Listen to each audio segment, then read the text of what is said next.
I've never missed a Ranbir Kapoor film. There's always this... Did you see Besharam? Yes, I saw a bit. I did. But yeah, for your sake, I always see first. If you've seen that, then you've seen all my films. I have, okay.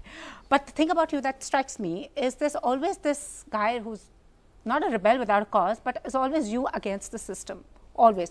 Is this something coincidental, like movies like characters like that come to you? No, I think you see, if life imitates art, art imitates life. If there's something happening in the society and filmmakers like Imtiaz Ali, Ayan Mukherjee, Anurag Basu wrote certain characters which probably were against the system, which was stuck in a rut, something which I guess the society could connect with. So those parts came to me. I naturally and organically liked it, and I was a part of it. I don't think it was by design. But having said that, I think I'm done with coming of ages films and these going on this journey and self-searching soul alchemist kind of roles. I've done too many of those.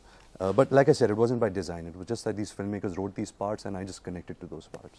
Ajab Prem also, you were stammering, yes, and both Katrina of us. was there. So is there some connection? You see Katrina on know, screen, yeah. you start stammering. Yeah. Well, the first time I saw Katrina and the first time Katrina and me met, I think we had a fight in the first 5 minutes, and that's been our dynamic ever since then. But yes, in Ajab Prem Ki Gazab Kahani, both of us stammered when we got emotional.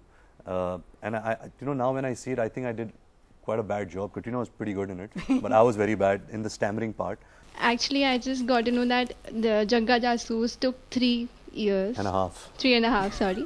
So how difficult it was to, go through all your projects in between and come back to the character in intervals to do that. It became like working on a TV show, because it was on for so long. So the characters became second nature to us. When we used to get into costume, we just came into the character. When my hair used to go like this and the glasses, you'd naturally just come back into character. I think the hardest part on this film was not our acting or the preparation. It was just the patience, to like surrender to Anurag Basu's vision and have patience and just go on these 3.5 years and actually just try and match his brilliance.